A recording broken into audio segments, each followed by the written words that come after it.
Hello बच्चों, कैसे हैं आप। आज हम क्लास 11 के 4th चैप्टर जंतु जगत के बारे में अध्ययन करेंगे। इस चैप्टर का मेन उद्देश्य यह है कि हम संसार में बहुत से जंतु पाए जाते हैं, उन जंतुओं के खासियत के बारे में अध्ययन करेंगे। इस अध्ययन से हम क्या करेंगे, जंतुओं को विभिन्न समूहों में बांट सकते हैं कि उनकी खासियत कैसी है, उनकी खासियत कैसी है। अलग अलग जंतुओं की अपनी अलग अलग खासियत होती है। यही मेन उद्देश्य है इस टॉपिक का, जिसका नाम है जंतु जगत।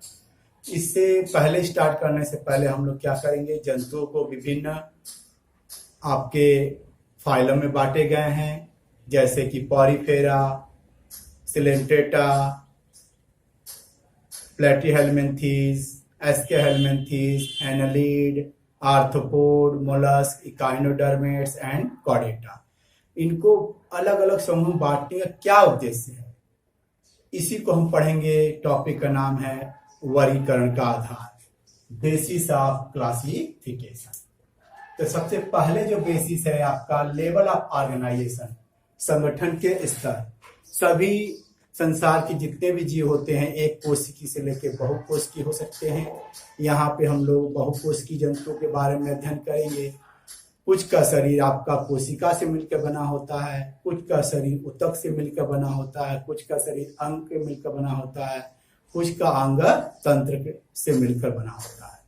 तो सबके क्या होते हैं, अलग अलग कार्य होते हैं। आइए देखते हैं। कोशा जब मिलते हैं तो ऊतक, ऊतक मिलते हैं तो अंग, अंग मिलते हैं तो अंग तंत्र मिलता है तो किसी जीव का निर्माण करता। आइए सबसे पहला हम पढ़ते हैं कोशिकीय स्तर, सेलुलर ग्रेड ऑफ ऑर्गेनाइजेशन। कुछ जीवों में का शरीर कोशिकाओं से मिलकर के बना होता है। इन कोशिकाओं में श्रम विभाजन होता है और प्रत्येक कोशिका क्या होती है, पर्टिकुलर कार्य करने के लिए विकसित हुई होती है। इस तरह का जो व्यवस्था है उसमें किसमें पाया जाता है, पॉरीफेरा में पाया जाता। दूसरा ऊतक स्तर पे, ऊतक माने टिश्यू, जब कोशिकाओं के समूह को ऊतक कहते हैं। यहाँ ऊतक क्या होती हैं, विशेष कार्य करने के लिए क्या होती हैं, विकसित हुई होती है। यहाँ कोशिकाएं मिलकर के ऊतक बनाती हैं और जितने भी कोशिकाएं उस ऊतक में पाई जाती हैं वो विशेष कार्य करने के लिए विकसित होती हैं। इस तरह के बनावट को हम बोलते हैं ऊतक स्तर का बनावट, cellular grade tissue grade of organisation. इस तरह की व्यवस्था जो होती है वह आपके सिलेंट्रेटा में पाई जाती है। उसके बाद आता है अंग स्तर के, ऊतक मिलकर के अंग बनाते हैं। यहाँ अंग क्या होता है, पर्टिकुलर कार्य करने के लिए पर्टिकुलर अंग होते हैं। जैसे किडनी है, किडनी का मुख्य कार्य क्या है, रक्त को साफ करना। लंग्स का मुख्य कार्य क्या है, श्वसन में भाग लेना। इस तरह अंगों का क्या होता है, विशेष अपना कार्य होता है। इस तरह के बनावट जिन जंतुओं में पाए जाते हैं उन्हें बोलते हैं ऑर्गन लेवल ऑफ ऑर्गेनाइजेशन। इस तरह की जो व्यवस्था है प्लेटीहेलमिन्थीज और एस्केहेलमिन्थीज में पाई जाती है। अगला जो है सबसे विकसित है अंग तंत्र, ऑर्गन सिस्टम। यहाँ पे अंगों के समूह जब आपस में मिलते हैं तो अंग तंत्र बनाते हैं। अंग तंत्र विशेष कार्य करने के लिए क्या होते हैं, विकसित हुए होते हैं। जैसे कि आपका डाइजेस्टिव सिस्टम, जिसे हम बोलते हैं पाचन तंत्र, यह भोजन पचाने का कार्य करता है। पाचन तंत्र के अंदर ढेर सारे अंग आते हैं, जैसे माउथ हो गया, स्टमक हो गया, छोटी आंत, बड़ी आंत, ये सब अंग है। ये अंग आपस में मिलकर के तंत्र बनाती हैं। तो इन जीवों में क्या होता है, अंग तंत्र स्तर का क्या होता है, बनावट पाया जाता है। इसीलिए इनको बोलते हैं क्या, organ system of grade of organisation. इस तरह की जो व्यवस्था है वो हम लोग क्या कर सकते हैं, एनेलिडा से लेकर के एनेलिडा, आर्थ्रोपोडा, मोलस्का, इकाइनोडर्मेटा, उसके बाद आता है कॉर्डेटा। इन सभी जंतुओं में, ये बड़े स्तर के जंतु, इनके अंदर अंग तंत्र स्तर का क्या होता है, बनावट पाया जाता। अब आता है अंगों में भी, अंग तंत्र में कुछ अलग अलग खासियत होती है, उसके आधार से जीवों को अलग अलग भागों में बांटा गया है। पहला है अंग तंत्र स्तर की जटिलता में है पाचन तंत्र। पाचन तंत्र के आधार पे दो तरह के जीव होते हैं, किसमें, किसी में अपूर्ण पाचन तंत्र पाया जाता है, इनकम्प्लीट डाइजेस्टिव सिस्टम, किसी में पूर्ण पाया जाता है, इससे कहते हैं कंप्लीट डाइजेस्टिव सिस्टम। अपूर्ण पाचन तंत्र में एक ही द्वार होता है। अपूर्ण पाचन तंत्र में एक ही द्वार होता है। वह द्वार मुख का भी कार्य करता है और गुदा का काम करता है। वह ओपनिंग क्या होता है, माउथ का भी काम करता है और एनस का भी काम करता है। इस तरह के पाचन तंत्र को बोलते हैं अपूर्ण पाचन तंत्र। ये आपके कहाँ पाए जाते हैं, प्लैटिहेल्मिन्थेस में पाए जाते हैं। पूर्ण पाचन तंत्र में दो प्रकार के ओपनिंग होती है, दो तरह के द्वार होते हैं अलग अलग।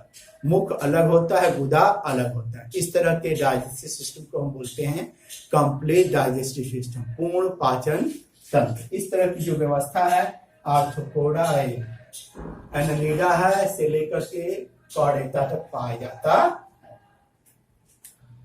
अब आते हैं हम लोग, दूसरा है तंत्र है परिसंचरण तंत्र। यह परिसंचरण तंत्र रक्त के माध्यम से क्या होता है, शरीर में विभिन्न पोषक पदार्थ पहुंचाते हैं। किसी किसी में रक्त होता है, किसी किसी में अन्य पदार्थ भी होते हैं। सर्कुलेटरी सिस्टम दो तरह के हो सकते हैं आपके, एक खुला प्रकार का होता है, एक बंद प्रकार का होता है। पहले हम बंद प्रकार का समझेंगे। जिस परिसंचरण तंत्र में रक्त का प्रवाह क्या होता है, धमनी और केशिकाओं, धमनी केशिकाएं और शिरा केशिकाएं अर्थात रक्त के पाइपों के द्वारा होता है, उस तरह की व्यवस्था को हम बोलते हैं बंद प्रकार का रक्त परिसंचरण। इस तरह की व्यवस्था एनालिडा में पाया जाता है और आर्थो और कॉर्डेटा, एनालिडा में और कॉर्डेटा। ये क्वेश्चन पूछता है किस समूह या संघ में क्या होता है, इनवर्टिब्रेट के किस संघ में बंद प्रकार का रक्त परिसंचरण पाया जाता है, तो बोलेंगे एनालिडा, जिसके अंदर केचुआ आता। दूसरा है खुला प्रकार का। खुला में क्या होता है, इसमें अंगों तक क्या होता है, रक्त पाइपों की व्यवस्था नहीं होती है। हृदय से जब रक्त निकलता है तो गुहा में चला जाता है, वहीं पे क्या होता है, पूरे अंग जो होते हैं उस रक्त में डूबे होते हैं। यहाँ पे रक्त केशिकाओं की कोई व्यवस्था नहीं होती। यहाँ डायरेक्ट जो अंग होते हैं क्या रक्त से संपर्क में रहते हैं, अर्थात ये ओपन स्पेस लैक्यूनी में क्या होते हैं, रक्त का प्रवाह होता है। इस तरह के रक्त परिसंचरण को हम बोलते हैं खुला रक्त परिसंचरण। इसमें आपके आते हैं एनालिडा, आर्थ्रोपोडा और मोलस्क। इनमें आपको क्या होते हैं, खुला प्रकार का रक्त परिसंचरण पाया जाता। अब आते हैं वर्गीकरण की जो व्यवस्था है, आधार है, वो दूसरा है जनन स्तर की संख्या। जनन स्तर क्या होते हैं, एम्ब्रियो स्टेज में तीन तरह के लेयर बनते हैं, बाहरी को इक्टोडर्म, मध्य को मेसोडर्म और आंतरिक को एंडोडर्म। इनकी संख्या की उपस्थिति के आधार पे दो तरह के जीव होते हैं। एक होते हैं आपके क्या डिप्लोब्लास्टिक, एक होते हैं ट्रिप्लोब्लास्टिक। डिप्लोब्लास्टिक वे जीव जिनके अंदर जनन स्तर के रूप में दो लेयर होते हैं, बाहरी इक्टोडर्म और भीतरी एंडोडर्म। जब दो लेयर हो, इक्टोडर्म बाहरी एंडोडर्म, उसे हम बोलते हैं डिप्लोब्लास्टिक एनिमल। इस तरह की व्यवस्था पॉरीफेरा में और सिलेंटेटा में पाया जाता। इनके अंदर क्या होता है, ये मान लेते हैं हम लोग कि ये बाहरी लेयर है इक्टोडर्म, ये भीतरी लेयर है एंडोडर्म। लेकिन इन दोनों में पॉरीफेरा सिलेंटेटा में असेलुलर एक व्यवस्था होता है, इसे स्तर नहीं मानते हैं। इस असेलुलर व्यवस्था को पॉरीफेरा में मेसेनकाइमा कहते हैं, जबकि सिलेंटेटा मेसोग्लिया कहते हैं। लेकिन ये माने जाते हैं डिप्लोब्लास्टिक के लेयर नहीं है, असेलुलर व्यवस्था होती।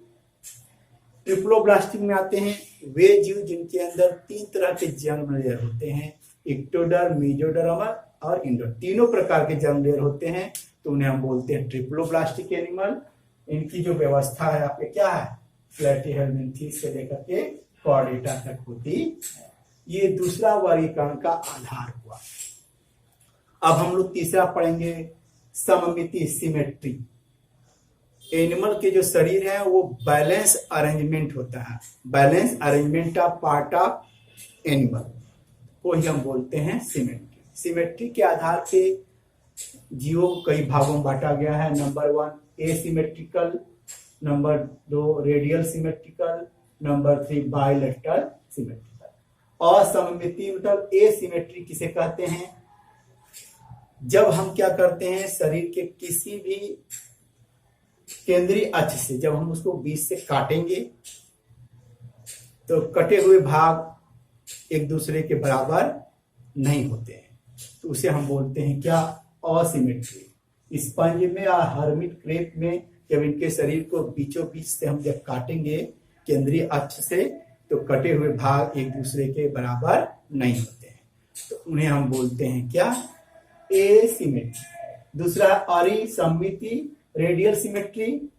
इसमें क्या होता है, जब शरीर को किसी भी अक्ष से, एक्सिस से, किसी भी अक्ष से जब हम काटेंगे तो कटे हुए भाग क्या होते हैं, एक दूसरे के बराबर किसी भी स्तर से। देखिए जैसे ये है, मान लीजिए शरीर है, हमने यहां से काटा तो कटे हुए भाग एक दूसरे के बराबर हैं। हम ऐसे भी काट देंगे तब पर भी कटे हुए भाग बराबर होंगे।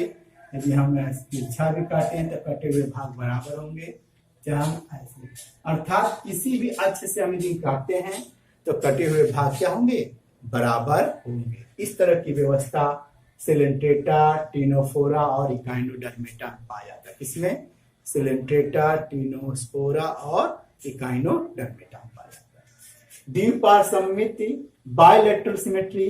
इसमें क्या होते हैं, शरीर को केवल एक अक्ष से, सिंगल अक्ष से हम यदि काटेंगे एक्सिस से, तो कटे हुए भाग एक दूसरे के मिरर इमेज होंगे, और कहीं से काटेंगे तो बराबर भागों में नहीं बने, केवल एक अक्ष से।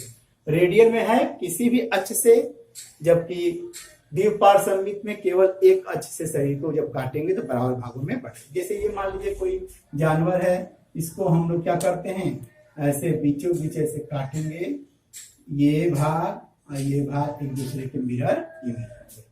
हम लोग भी क्या है, जब बीचों बीच ऐसे काटेंगे तो क्या होगा, ये भाग अलग हो जाएगा, ये भाग अलग हो जाएगा, तो लेकिन दोनों भाग क्या होंगे, एक दूसरे के मिरर इमेज होंगे। तो इस तरह के सममित को बोलते हैं बायलैटरल सिमेट्री। यह आपके आर्थ्रोपोडा, एनालिड्स, कॉर्डेटा के जंतुओं में पाया जाता है। अब आता है, हम लोग क्या पढ़ेंगे, चौथा जो वर्गीकरण का आधार है, प्रगुहा, जिसे हम सिलोम बोलते हैं। वह गुहा जो आहार नाल और शरीर भित्ति, वह बॉडी कैविटी जो बॉडी वॉल और एलिमेंट्री कैनाल के बीच में पाई जाती है, उस स्पेस को, उस जगह को हम बोलते हैं प्रगुहा या सिलोम बोलते हैं।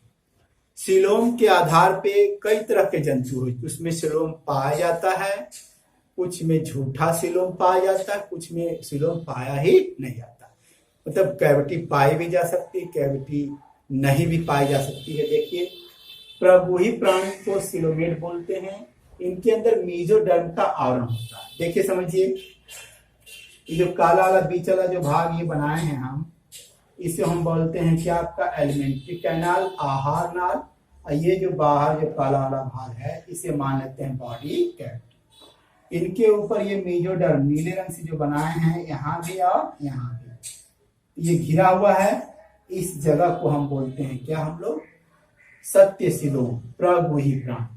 ठीक है, समझ में आया। जब ये लेयर क्या होता है, परत मीजोडर्म से ढका होगा, तो ये खाली जो स्थान है, इस खाली स्थान को हम बोलते हैं क्या, सत्य सिलोम, जिसे हम बोलते हैं क्या, सिलोमेट। इस तरह की जो व्यवस्था है एनेलिडा से लेकर के कॉर्डेटा तक। एनेलिडा में आर्थ्रोपोडा, मोलस्का, इकाइनोडर्मा, कॉर्डेटा। दूसरा है कूटगुही प्राणी, स्यूडोसिलोमेट। इनमें क्या होता है, ये मान लीजिए आपका क्या है, आहार नाल है, ये है बॉडी वॉल है, इनके ऊपर जो मीजोडर्म का आवरण है, मीजोडर्म तो पाया जा रहा है लेकिन वो आवरण के रूप में नहीं, स्कैटर्ड फॉर्म में, पैचेस के रूप में पाए जा रहे हैं। इस तरह के गुहा को हम बोलते हैं क्या, असत्य गुहा, क्योंकि गुहा तो है ही है, बचा ही है, इसे हम बोलते हैं असत्य गुहा। इस तरह की जो व्यवस्था होती है एस्केहेलमिन्थी में पाई जाती है। आखिरी अगुहित एसिलोमेट, इनके अंदर बॉडी कैविटी होता ही नहीं है, कोई खाली स्थान, ये जो है खाली स्थान, ये खाली स्थान होता ही, वो किसी चीज से भरे रहते हैं, उनके अंदर बॉडी कैविटी होती ही नहीं है, तो उसे हम बोलते हैं एसिलोमेट। सिलोम के आधार पे तीन तरह के एनिमल हो गए, सिलोमेट एनिमल, स्यूडोसिलोमेट और एसिलोमेट। इस तरह की जो व्यवस्था है प्लेटीहेलमिन्थी में पाई जाती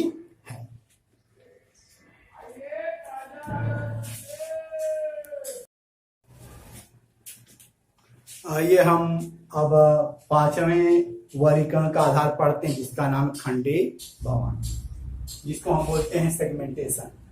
कुछ जंतुओं में जो शरीर होता है वो श्रेणीबद्ध खंडों में व्यवस्थित होता है। उनका शरीर मेटामेयर्स मतलब खंडों में टूटा होता है या बटा होता है। इस खंडी भवन से क्या फायदा है जंतुओं को कि उनके शरीर के आकार में वृद्धि होती है।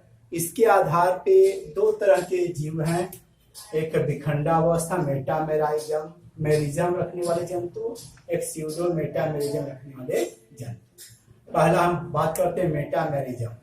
जब शरीर जो होता है बाह्य आंतरिक दोनों ओर से श्रेणीबद्ध खंडों में व्यवस्थित रहता है। क्या है, शरीर जो है बाहर से भी और अंदर से भी खंडों में क्या होता है, मेटामियर्स में व्यवस्थित रहता है, जिसमें अंगों का भी क्रमिक पुनरावृत्ति होती है। हर खंड में कोई ना कोई अंग क्या होता है, पाया जाता है। ये कह सकते हैं कि 7वां खंड है तो उसके अंदर कौन सा अंग है, 8वां खंड है तो उसके नीचे कौन सा अंग है, उसे ही बोलते हैं मेटामेरिज्म। फिर से जब शरीर जो होता है बाहर से और आंतरिक रूप से खंडों में श्रेणीबद्ध खंडों में व्यवस्थित रहता है और प्रत्येक खंडों में अंगों की पुनरावृत्ति भी होती है या व्यवस्थित रहती है, उस तरह की व्यवस्था को हम बोलते हैं क्या, मेटामेरिज्म। ये आर्थ्रोपोडा में, एनालिडा में और कॉर्डेटा में पाया जाता है। अगला है स्यूडो मेटामेरिज्म। इसमें जो विखंडन है या तो बाहर से होगा या तो अंदर से होगा, दोनों ओर से नहीं। या तो बाहर से अंग होंगे खंडों में व्यवस्थित या अंदर से खंडों में व्यवस्थित होंगे। इस तरह की व्यवस्था को हम बोलते हैं स्यूडो मेटामेरिज्म या टेप वार फीता कृमि में इस तरह की व्यवस्था पाई जाती है। अब हम पढ़ते हैं वर्गीकरण का 6वां आधार है पृष्ठरज्जु नोटोकार्ड। नोटोकार्ड क्या होता है, मीजोडर्म। इम्ब्रियो के 3 लेयर होते हैं, एक्टो, मीजो और इंडो। उस मीजोडर्म से आपका क्या होता है, पृष्ठरज्जु नोटोकार्ड आपका क्या होता है, बनता है। यह एक रॉड लेग स्ट्रक्चर होता है जो भ्रूणी परिवर्धन के समय, भ्रूणी परिवर्धन विकास के समय पृष्ठ सतह पे डॉर्सल साइड पे ये पाया जाता है। नोटोकॉर्ड के आधार पे पूरे जंतुओं को, एनिमल किंगडम को 2 भागों में बांटा गया है। कॉर्डेटा माने पृष्ठ रज्जु युक्त वाले प्राणी, नॉन कॉर्डेटा माने अरज्जुकीय प्राणी। इनको हम इनवर्टिब्रेट भी बोलते हैं। इसको पहले डिस्कस करते हैं। कॉर्डेटा में क्या होता है, आपके नोटोकॉर्ड पाया जाता है। क्या पाया जाता है, आपका नोटोकॉर्ड पाया जाता है। नोटो जीवन की किसी न किसी अवस्था में, चाहे भ्रूणी अवस्था हो चाहे एडल्ट अवस्था है, उनके जीवन काल में नोटोकॉर्ड पाया जाता है। हम लोग में जो नोटोकॉर्ड होते हैं, इनमें कॉर्डेटा में कुछ ऐसे जंतु होते हैं जिनके अंदर नोटोकॉर्ड जो होता है वर्टिब्रेट मतलब आपके रीढ़ की हड्डी में क्या होता है, वर्टिब्रल कॉलम, जिसे रीढ़ की हड्डी में व्यवस्थित हो जाते हैं। इसीलिए उन कॉर्डेटा को हम बोलते हैं क्या, वर्टिब्रेटा, क्योंकि वही नोटोकॉर्ड उनके रीढ़ की हड्डी में या वर्टिब्रल कॉलम में बदल जाते हैं।